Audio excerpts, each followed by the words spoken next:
Okay, so I hope you've all had an interesting day so far at the conference.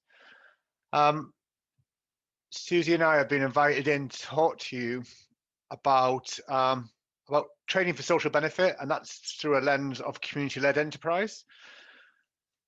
We want to, basically, we've got an hour for this session, and we're going to break it into two halves. So the first half is going to be a presentation.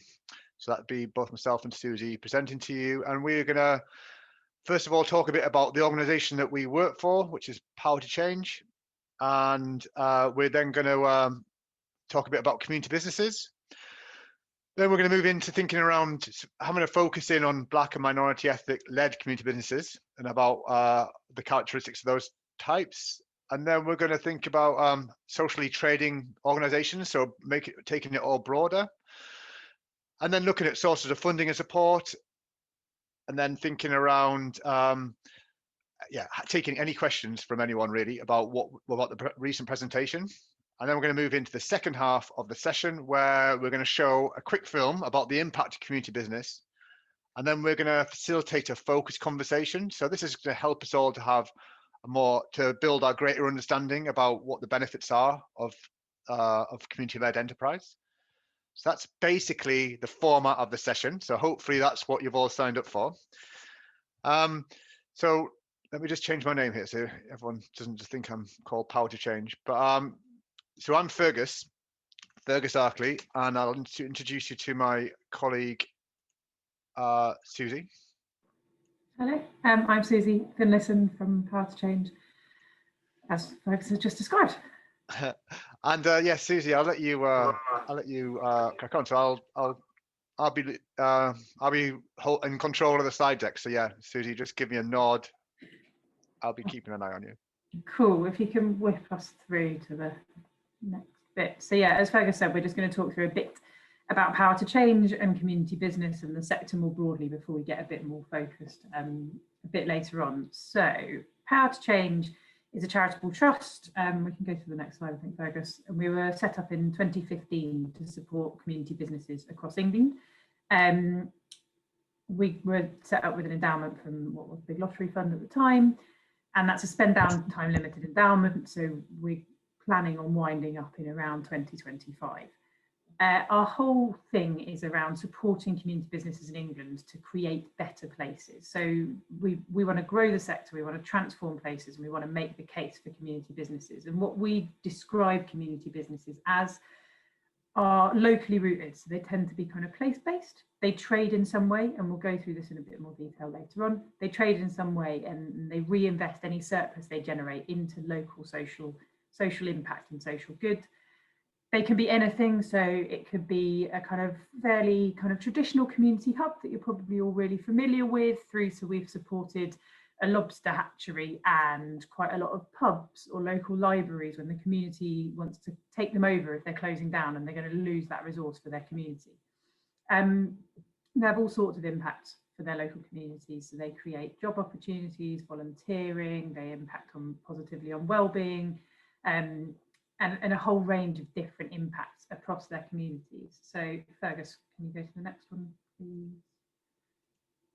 So yes, as I described, they're locally rooted, so they're in a place, they're of that place, they're accountable in some way, and this is kind of crucial for our understanding of community business, is that they're really accountable to their community. So what they do is really driven by the strengths and the needs of that community, and there's really strong ownership and accountability. So the community might have formal membership options, but it might be really strong community engagement through to a formal community share offer where members of the community actually physically kind of own a share in the organisation. As I mentioned, they trade and they have a variety of different income streams. So by trading, we mean goods and or services. So it could be kind of products that they're selling, but it could also be that they've got a contract to deliver health services from the NHS. So it's trading in all the various different ways. And they deliver community-wide impacts. So how we kind of refer to this is they have this broad community impact. So they support a range of people from the local community. They're not just focused on one particular smaller subsection within their local community. And next slide. So in terms of the impact that community businesses have, they reduce social isolation, they bring people together, they build community cohesion. They impact positively on people's health and physical health and mental health and their well-being. They increase employability and access to training and volunteering. They improve the local environment. So a lot of them are focused on kind of the actual physical environment in their local area. And they really foster this sense of community pride and empowerment. Next one will hopefully bring this to a bit more life for you. So we've got a few examples through the presentation and we'll be happy to talk through more if you've got questions afterwards. So the Loughborough Junction Action Group is based in London, in an area of Loughborough Junction, which is kind of on the outskirts of Brixton. And it was set up in response to a local community need. So there was a real need for activities for young people in the area, and they really wanted to improve the environment. So a group of people from the local area came together and they set up the Loughborough Junction Action Group with this intention to improve the physical environment and to improve the lives of the people who are there. There's free membership for the local community, so that's that accountability bit. People have membership and they have a say in who gets nominated to be a trustee of the organisation and a say in what happens. The way they trade is they have an adventure playground, they have a cafe, there's a farm, and they have food production. They provide a lot of food to the local area. And they really are improving well-being for the local area and reducing isolation. And it's all driven by what that community needs, its strengths, and what it needs support with. During COVID-19, they've really shown themselves to be adaptable. Obviously, with lots of places, a lot is closed and they haven't been able to continue with their normal activities, but they've managed to do a lot of the food production and food provision to people locally, and have adapted what they're doing. So their legal structure is they're a charitable company, limited by guarantee, and we'll talk a bit later on around legal structures, hopefully work some of that for you. So yeah, so some of the impact that the community businesses have. So there are over 11,000 in England, nearly 40,000 people employed in them, and they hold over £850 million worth of assets. Those are physical assets that they are owned by community organisations and communities across England. We can go to the next one. One of the things that we're really focused on, and again, Fergus is going to talk a bit more about this in a little bit, is around really making sure that the resources that we have to support the sector are really targeted at working where it's most needed and supporting those communities that may traditionally have felt quite marginalised from support. So over 60% of the funding that we put out goes to the statistically 30% most deprived neighbourhoods in the country, which is a huge amount of money going into communities for them to own and to have a say in how it's spent as well and what happens in their local communities. Next one, please, Fergus. So I'm actually going to hand over to you now, Fergus. Yeah, sorry, trying to mute myself. I think I got used to that by now, but yeah, so I'm going to talk a bit about equity and diversity. And I suppose it's used to give the context about Power to Change as a funder and about where we are in terms of diversity, equity and inclusion. And basically, Power to Change has been building on its existing diversity, equity and inclusion work through 2020. And we've created an action plan which aims to help to transition our focus from equality, which was before, making sure this is a level playing field for everyone, to really thinking about an equitable focus. So making sure that the organizations and communities which have either struggled to receive our funding or have because of numerous different reasons, but to really make sure that we're going further to make sure those organizations can have access, and also not just access, but we're going to be exploring about how we can tailor services and make sure there's more appropriate funds going to them. The journey has started with a sort of introspection towards our processes and about how we do this. So with COVID-19, we did a lot of emergency responses, and we put a lot of funding out, and we particularly targeted that funding at the organizations and the communities which were most affected by the pandemic. So we designed something called our renewal funds, which were aimed at reaching community businesses that were led by and supported by disabled people and communities who were experiencing racial inequality. Now, as we move into the medium term and we come out of the pandemic, we have aspirations specifically for next year to really increase the diversity of our board. So, you know, we're very clear that, you know, there's some big changes that need to happen there, and we're doing a lot of work, sort of working with staff members to really think about how we can train and recruit, and how we can improve our development and design of our programs to make sure that they are more accessible and really delivered and designed through this sort of this equity perspective. Sort of an example of these in real life. So, you know, our equity work will involve in educating our organisation and others about the social systems that drive inequality, and about how our future funding and support can sort of contribute to dismantling them. In terms of diversity, our aspirations include reaching more communities that we previously haven't reached before. And, you know, we've through this past year, we've really demonstrated how we can do that by working with partners. And our inclusive actions involve us working to integrate more community business leaders into our board and to consult more community businesses in terms of when we co-design services to make sure that we're getting them right.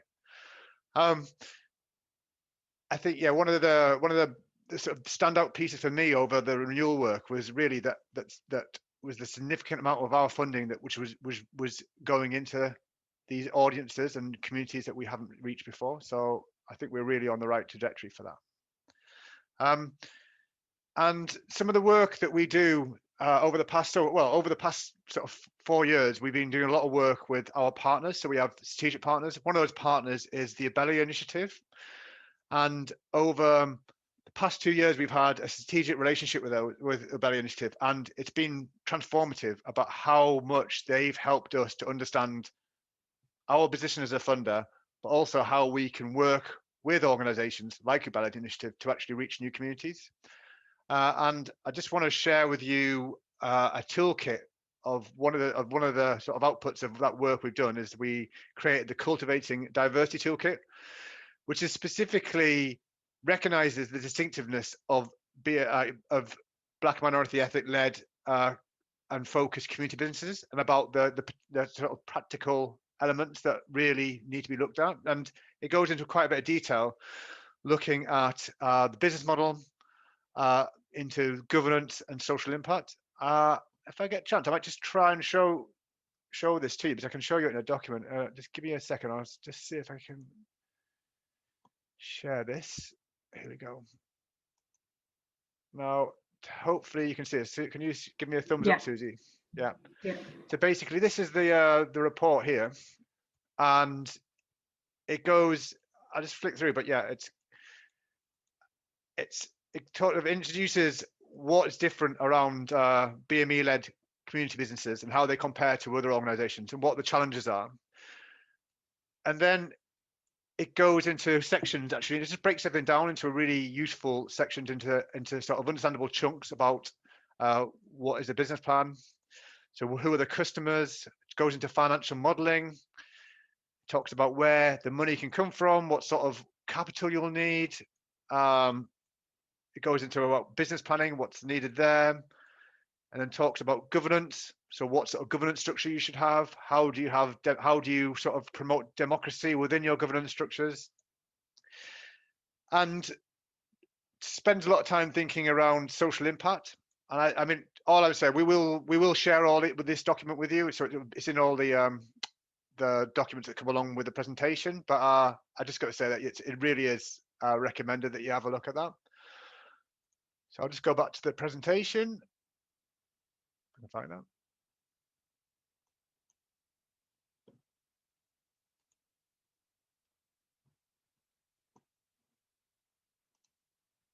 So let me just share that again, sorry.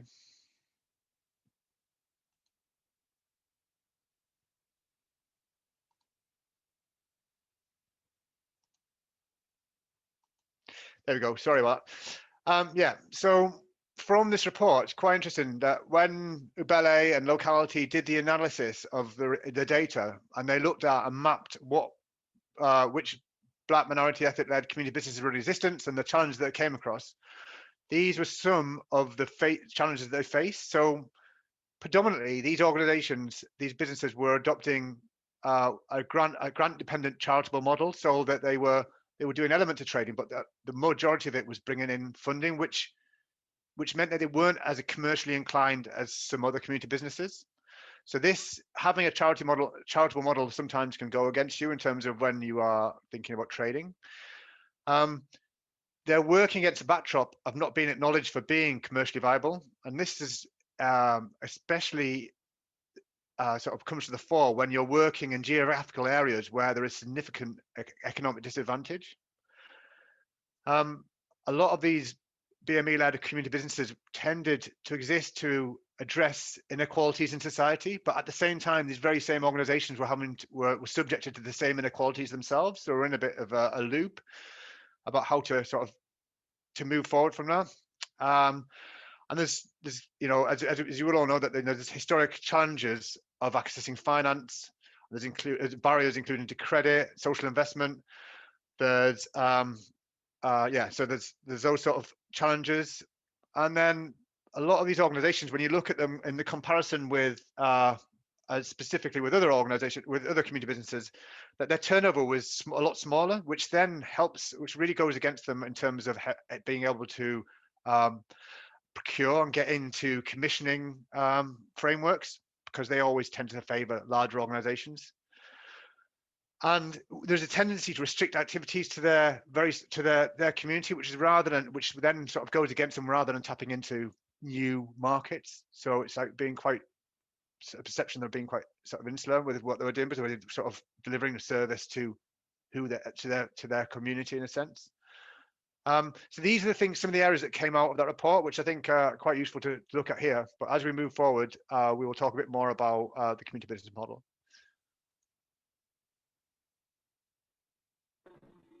Okay. Yeah, thanks, Fergus. We wanted to talk, so we've talked a bit about community businesses specifically, and I think we're really aware that that's our focus, and that's the purpose we were set up with, but that community businesses fall on this kind of spectrum of organisations that socially trade, that trade for social impact.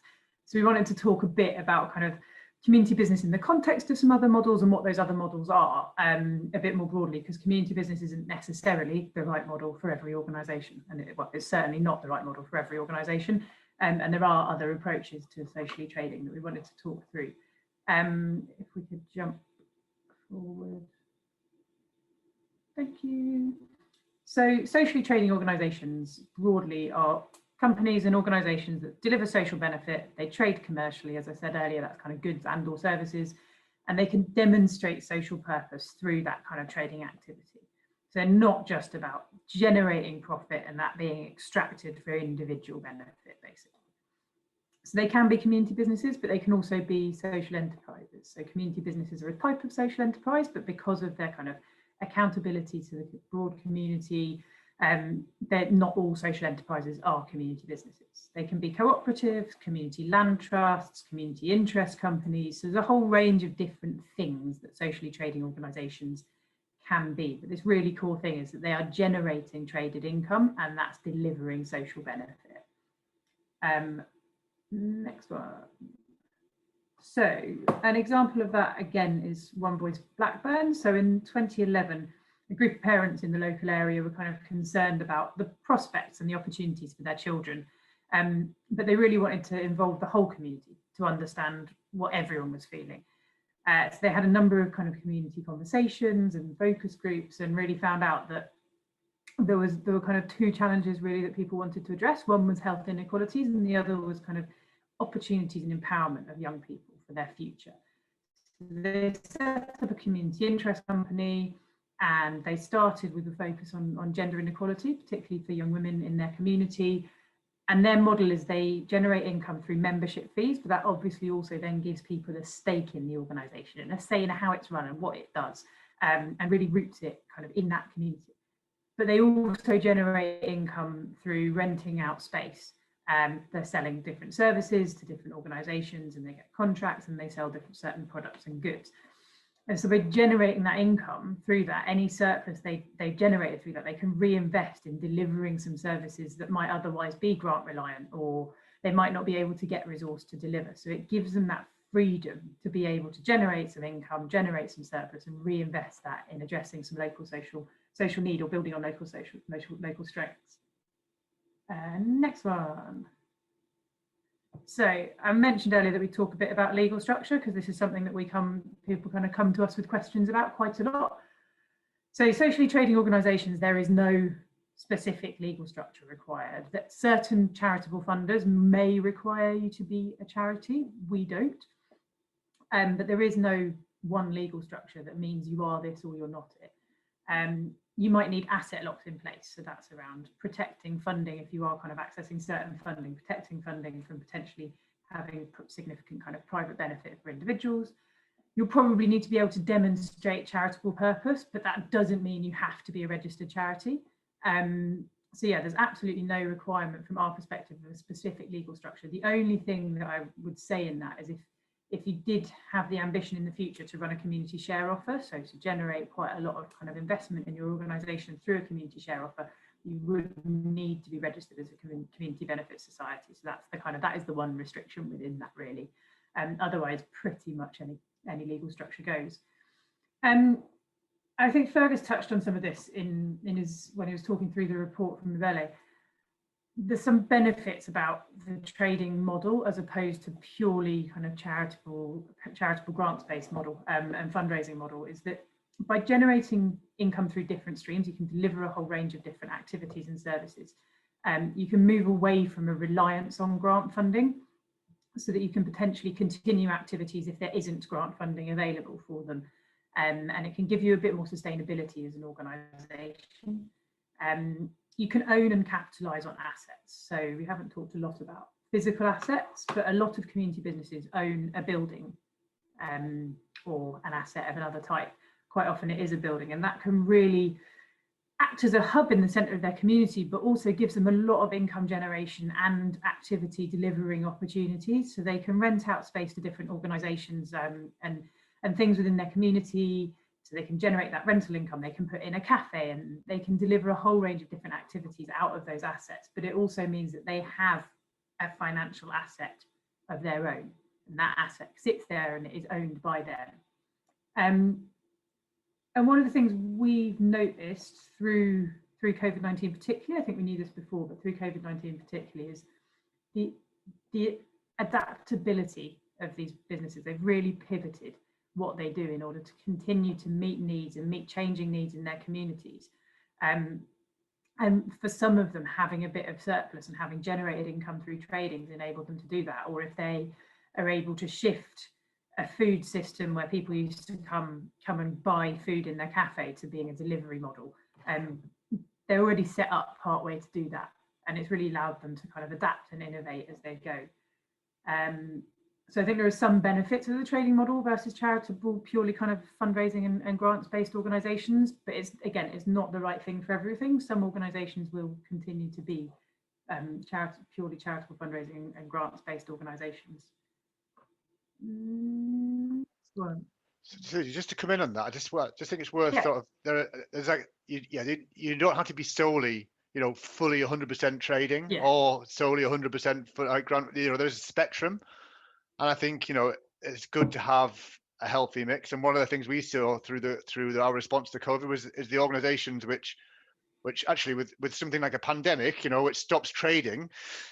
That some people got hit more if you were a trading organization, but then you were able to then, like you say, adapt, whilst others who so it's good to have that mix. Yeah, you're right, Fergus, because I think grant funding will also always be a part of that and that income. And I think particularly we see it with community business when they want to take on an asset or refurbish an asset. Actually, that often needs to have at least an element of grant funding behind it. It's unlikely you're going to have generated and stored enough surplus to do all of that without any grant funding. So I think next slide we can probably just skip past. So 89% of community businesses have changed their activities in response to the pandemic. So that just highlights some of that adaptability.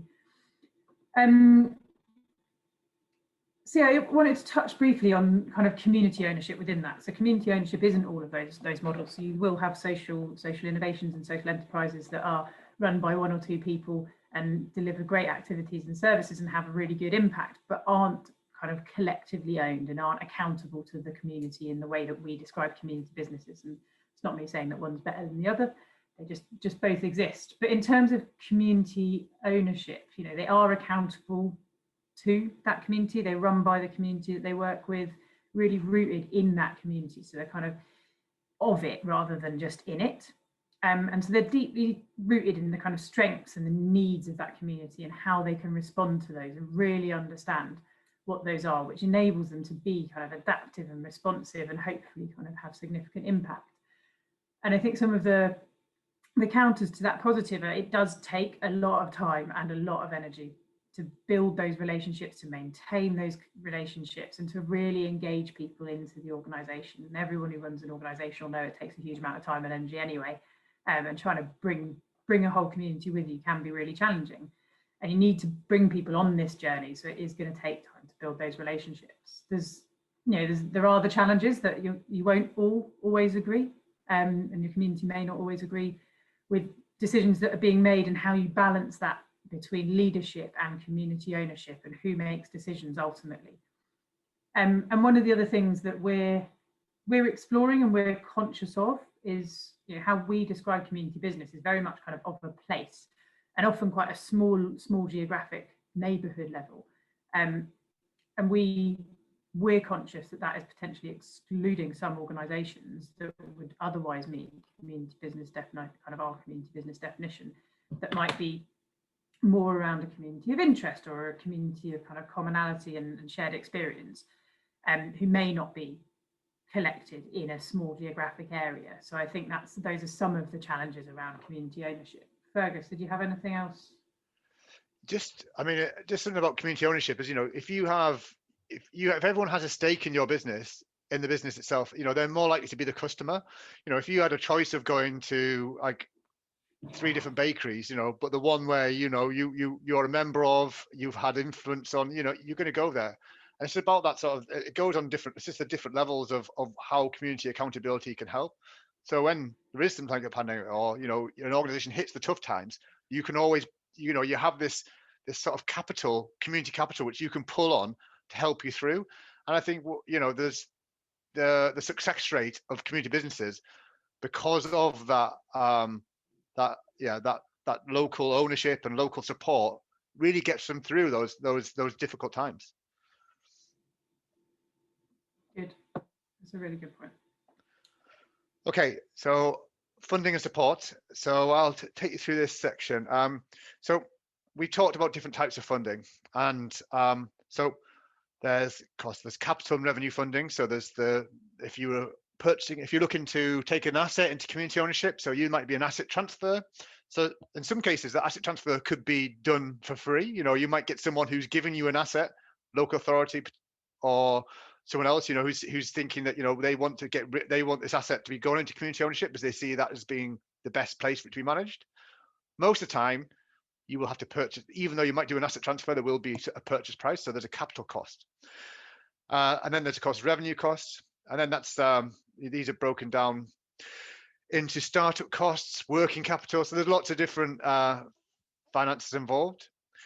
And of course, there's different ways of raising that capital and that revenue costs. So there's grants, which, you know, as a funder, we've been quite familiar with, but we've also, as a funder, we've been doing some quite innovative stuff around blended finance. So this is where you would get it's a part grant, part loan. So basically, you get it sort of de-risks the loan in a sense. It makes the loan more, because if you're a business, you're trading, so you're going to be making a surplus, which means you can pay off the loan. So yeah, but the grant helps you to do that and to make a loan finance actually work. We talked about community shares, but community shares are a fantastic mechanism. So basically, it's like community shares. You might be well aware of normal shares. So that's a normal share is a share in a company where you're able to transfer this. So you transfer ownership. So you'd own a share.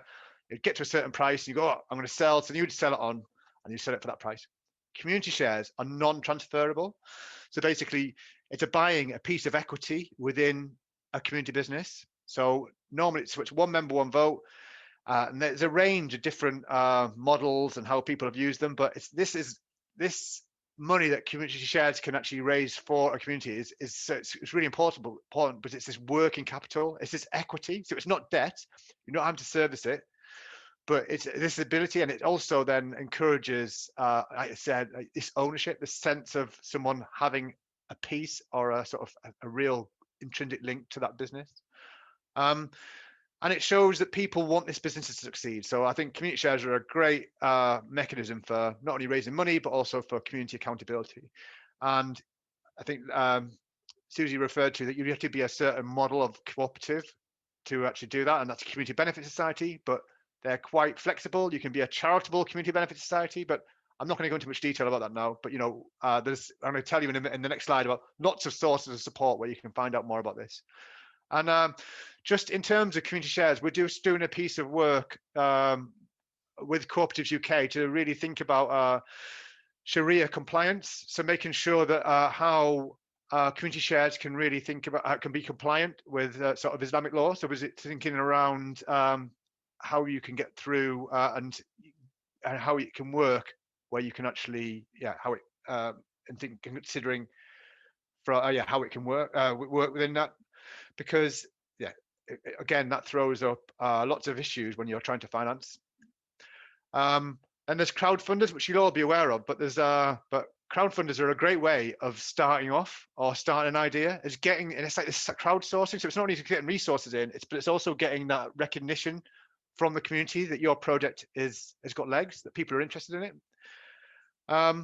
And then another way of getting types of funding is public sector contracts. So there's a big shift now towards more more investment from and community wealth building. So local authorities and big anchor organizations actually getting contracts and delivery through more local solutions. So there's always one to look at. And then in terms of support available, okay, so Power Exchange, we're still very much in our, so we're still in our sort of COVID response mode. So a lot of our funding programs we paused and stopped as we moved into more responsive COVID support. So we have something called Powering Up, which is a capacity strengthening support program for community businesses.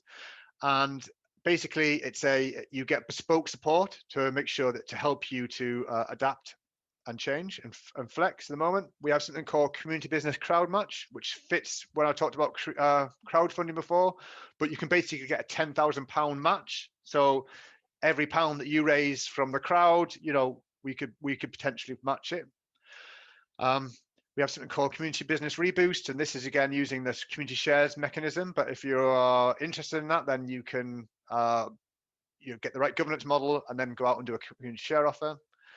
I'd like to point you in the direction of a fantastic resource called mycommunity.org.uk.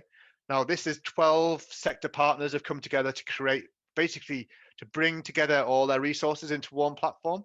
And it's a very user-led process. So, you go in there and you say, I'm looking for, and then it'll bring the relevant resources to you. So rather than putting in Google, like, I'm interested in setting up a business, and you'll get everything from NatWest loans and everything else. This is actually really curated information, so please do have a look at that and have a look. And then there's membership support. So there's organizations like Locality. The Plunkett Localities are a national support organization which supports community enterprises. You got the Plunkett Foundation, which supports community businesses more with a rural feature. Then you got Cooperatives UK, which supports cooperatives.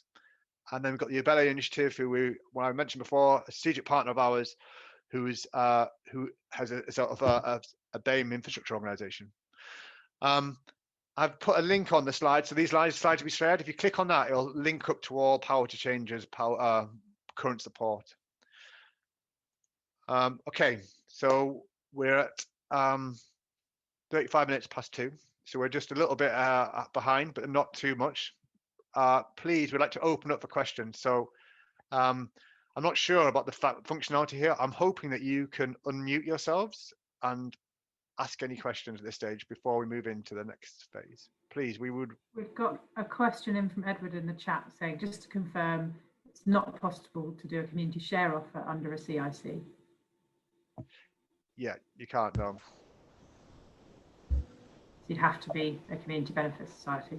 Yeah, unfortunately. Yeah, so yeah, it's just one of those things, but you can't. I mean, it's worth exploring. Like, what would be the benefits of a community share offer? You know, community share offers can be huge. So you could raise like up to like, you know, £500,000. Like some energy ones are raising millions of pounds for, you know, energy assets, like, you know, to buy a solar farm or something like that. So there's opportunity here, and it's worth considering your legal structure to think about if a community benefit society could suit you rather than a kick. But the benefit of a community benefit society is that you can do community shares. Hope that helps, Edward. Great. If you're interested, there was something else I wanted to say though. Okay. That was just a very simple question, so I thought I'd put that in the chat. And I just wanted to confirm because somebody told me otherwise. So there was something that both of you said in your slide, but I think Fergus, you focused on it quite a bit around. So yeah, it's one of the things that I see a lot because I work with quite a few VCS organizations, some of which are community businesses in Brixton. And one of the things that you were mentioning was particularly, as you said, in economically or socially deprived areas, it's difficult for those businesses, particularly if they focus on community trading, so trading with the community as customers, to be highly commercially viable, and to be able to access like loan finance and so on and so forth to kind of expand the business and continue forward. So one of the things that I think is quite important, and you again touched on this, was around accessing commissioned bidding for commission services. Yeah. Which very often, if you think about it, public services deliver similar outputs and impacts to the reasons why the businesses were set up in the first place. So it's not too dissimilar to what they're trying to achieve. But the struggle is to be able to, and I mentioned this in a session earlier, those contracts pay in arrears. So you have to have at least a little bit of finance to kind of cover you until you get draw down your payments. So what is, Power to Change or organizations like yourself able to do to kind of support that? You've mentioned blended finance loans and those kind of things, but like, how is that looking in terms of helping with those kind of things? Yeah. So that working capital you need, and that's what sort of I've alluded to, that, you know, why community shares are good, because it gives you that equity. That's, you know, that equity support where you can use that as working capital, and that's what you need there to sort of make up for that, for the gap between paying your contracts coming in arrears. So you can take a loan or an overdraft facility that can help to do that. But I suppose you got with social investment and social, you know, if you were to go to organizations like the social investment business and others, then they, unlike a high street lender, you know, you go to one of your normal banks, like, and they would look at you and say, oh yeah, well, you haven't got great trading income, but what you're doing is they're not really interested in your social impact. That's why I would really advise you to sort of really explore talking to some of the other intermediaries around social investment, because that might be ideally what you need, is that working capital to be able to then access things like contracts. So I think that's an opportunity. That's what I would be looking at in terms of that working capital. Yeah, I think you're right, Fergus. I think one of the other things we haven't really talked about is, and it wouldn't address the issues immediately for any individual organisation, but we work quite a lot in collaboration with those partners that Fergus talked about to try and influence policy and practice at local and national government level as well. So kind of trying to both support directly the organisations, but also influence those systems that, as you say, Edward, at the minute prevent quite a lot of organisations who would be really good at delivering those services from engaging with it. So yes, we've got quite a lot of research around those kinds of things. We're trying to influence local and national government around procurement processes as well, which doesn't, as I say, address it for individual organisations now, but hopefully we'll see some shifts in the future. And can I just say that I'm glad that you picked up on the kind of things around like Sharia and stuff like that, because that's obviously quite important for some our community members and stuff like that. So it's good that you've, because it also kind of can end up being a barrier to engagement around some of the ideas. It's huge. It's a huge barrier that Yeah. I don't think that we've fully appreciated before, and that I'm glad that we are now, like you say, and we can only work. You can work with experts in Sharia law to really explore what is compliant, what isn't, and I think that's where you got to find the middle ground. And because some of these products will work, but rather than thinking right, no, they won't or not, it's worth it's that exploration that's needed. So. Thanks, Edward. What I'm intending to do is going to create a breakout room, which I'm going to invite us all into. Now, and I'm going to do this so that we can take you through. We can share a video, and also we want to actually encourage you all to actually contribute and actually start asking. And we're going to ask you a series of questions around the film we're going to show, and really to get a richer conversation from us all around community enterprise. So, do you think? Sorry, Fergus. Do you think we need to go into a breakout room? I think we can just do it. I mean, what we'd like to do is if people, have come and unmute. If people are able to unmute. Well, we just spoke to Edward, so I'm guessing so. Okay, we won't do the breakout room. Then we'll just do it here.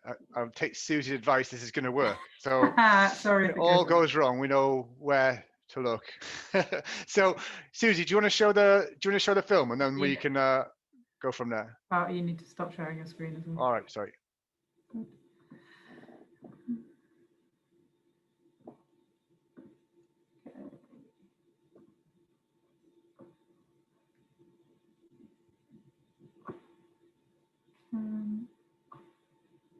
I don't know if people can see it.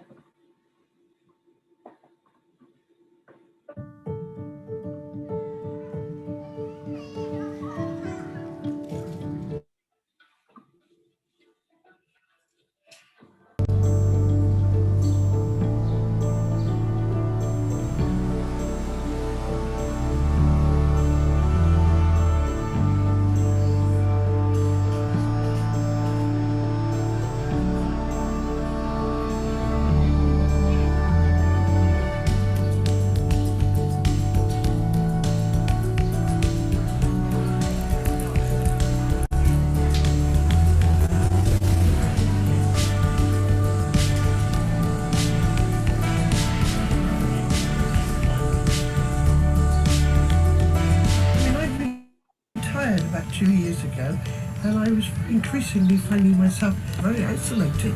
For anybody who's, wants to be part of a community, it's ideal. It's about having community swimming pool, and that's really different than getting the finances and business plan to it, which is what's amazing about the grant fund that we've got to help support that side of things.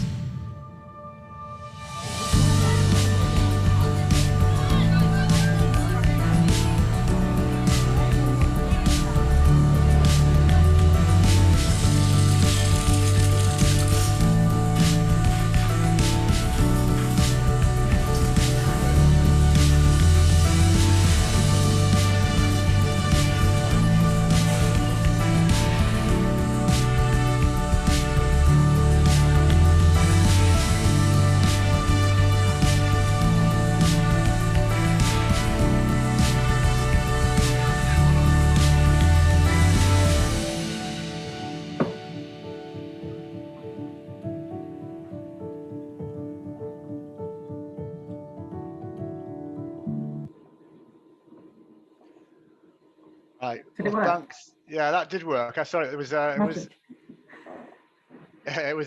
worked. Hopefully everyone else got a chance to see that. So this is what I'm going to do now, is just run through something called a focus conversation. So this will help us to really just explore more about community business and actually have a bit of a conversation around it. So I don't know if anyone's come across this process before. Please put your hand up if you have. But what I'd really do is I encourage you to take part. So the more you take part, the richer the conversation, and the more benefit for the group. So first of all, I just thinking about the film. Just wanted to ask, what types of business did people remember? So there was lots included. Can anyone sort of indicate any businesses that they picked out?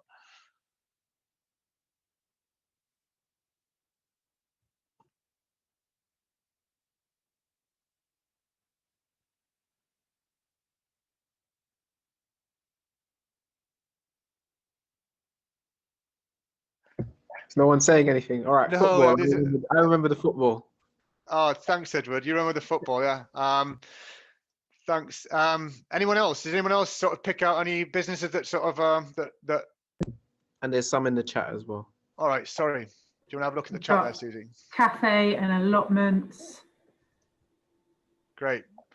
Okay, and does anyone recognise any of the places, any of the sort of cities that were focused that were included? No. No. Could you just tell me what you call the type of conversation? Was it focused Yeah, or? this is called a focused conversation. Yes. So Okay. basically, Alright. you look at 4 different areas. You look at the objective, reflective, interpretive, and decisional. So and you engage people on those 4 different elements. So that's focused conversation. So moving on from there, and just thinking. So from the presentation that we shared earlier and the film we just seen, just thinking, was there anything that's caught your attention or surprised you from what we've shared about community enterprise?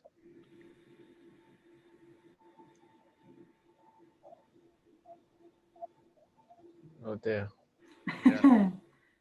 Well, I can say from my side. Oh wait, hold on. Just no, you go, Edward. I was just gonna say from my side, it doesn't. I really do want to hear from other people though. But from my side, it didn't surprise me per se, but just my reflections. And this was something I might have said when I came up to the stages. If those are all community businesses, it's quite typical in terms of is very similar to, well, the cafes and the stuff like that, very similar to what I see in community businesses. Most of the community businesses I know are either renting out spaces or doing like small trading, or the other stuff like the football, the gardens, the things like that. I saw a farm in there as well. So apart from the farm, everything else is quite like charity work, the kind of things you'd expect to see in charity work. So that's my comment. Yeah, that's interesting. Anyone else? Is anything else surprised by anything we shared? Carla's said she's got DIY next door, but she's surprised by just how much work is going on. Oh, that's good. So, and does anyone like, so Edward, you've mentioned there that you know some community businesses, but are there any community businesses that you were associated with or that you use on a regular basis back at home? So I mentioned I'm based in Brixton. One of the things you mentioned was energy, community energy. I'm involved in the community energy space, reuse and maker spaces, that kind of stuff. So co-working spaces and things like that. Yeah, I mean, you mentioned Loughborough Junction Action Group. I know that, but I sort of more saw them as a charity, so I didn't know, unless you talk about the cafe. I wouldn't be aware of how you sort of attached that to community business. So that's, yeah. So Edward, you can be a charity, so and be a community business. So it's like there's not an either or. It's like, so you can be a charitable model, so you can be a charity, but you might be doing quite a lot more focused on trading. So the trading element, whether you think about Loughborough Junction, is the cafe, and then any sort of contracts they're getting off the adventure playground. Right. So it's about that mix. Yeah. I see what you're saying, which is interesting because we kind of just look at that and be like, this is what we expect charities to kind of do, isn't it? Yeah. Okay, that's interesting. Yeah. Okay. And as we move on, so from what we've learned and we've shared with you, is there a new vantage point this introduction's given you? And I think Edward, you just alluded to one there, but I don't want to sort of take that out. But anyone else, has this brought a new position for people to think about the organisation they're working with now, or organisations they may have contact with? Melina said it's more traditional and not that innovative or unusual, which I think kind of probably reflects a bit of what Edward was just saying around actually kind of expected. We have a zine library and a zero waste locavore, which I'm not sure I know what that is as a community business. Is that like the Library of Things? Ah, maybe it's library. Oh, grocery store. Yes, so things like that absolutely fall in the kind of community business spectrum. So just to sort of finish up, I was just thinking, yeah. So what ways can we pass? Like, can you? So you've been on this session here, and hopefully you have a better understanding about community business. I'm just thinking, what ways can you pass this understanding on to people who haven't been in this session, or to people who are in your sphere of influence? I think the problem is really that those that operate in this space really are focused or become so tied. Oh, Isaac Blake wants to speak, so I'm going to step back. But I was just going to say they're really tied around the idea of grant funding. So it's difficult to get away from that and kind of move towards this more trading thought process.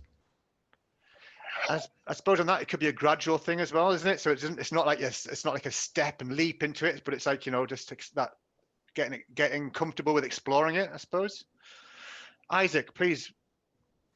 I work for a charity in Cardiff, and we work with the Gypsy, Roma and Traveller community. For us, I mean, we've been trading for this our 12th year this year, which is great. It's interesting we're bringing in unrestricted funds, because you will get some funders that will want you to have at least 3 to 6 months reserves, and you will get some funders who will go, well, we can't fund you. We already have money in your reserves. So you kind of get a mixed message from different funders. I mean, we do have a training arm. We do sell training. It's a way to build the charity's unrestricted funds, and obviously then the funds go back into supporting the Gypsy, Roma and Traveller community. So it's always interesting. Maybe moving forward in the future, we may look at expanding into this area, because it was a wonderful presentation, and it certainly gave lots of food for thought. But Okay. I think it's also building confidence of funders in Gypsy, Roma and Travellers, because there is that there is an unpleasant tone and assumption related to Gypsy, Roma, Travellers, and you know, it's I don't think they have the faith in the community, and in a way, it's building the funders' faith in the community to give things a go. And I think it's good sometimes to try things, even if there's unforeseen outcomes, because you're never going to make great gains unless we learn to sometimes have a little bit of failure, because you want to be experimental. But we found that some funders, you know, they have Gypsy, Roma, Travellers in a certain box, and is trying to encourage them to think outside that box. You know, just the same as you would for any black or brown communities. But when it comes to GR, you've got the sort of Black Asian minority band, and below that you've got the Gypsy, Roma, Traveller band, and it's almost I think people forget we are an ethnic group. We are recognised in the Equality Act, and some people actually don't actually know that, you know. So it's very interesting balance, you know, certainly with the community that I'm working with, and a lot of the work is encouraging funders and building and encouraging funders to come out, meet the actual community, so they get to see the impact. Not just give us the money and wait for the completion report. We want them to get into the skin of the community, so they feel reassured that, you know, as opposed to, oh well, he'll send us a report in. So it's very interesting. I think you can do more with black and brown people, but when it comes to Gypsy, Roma, Travellers, you know, the public mindset in the community is quite frightening. Isaac? I kind of went off on tangent now. No. It's fascinating.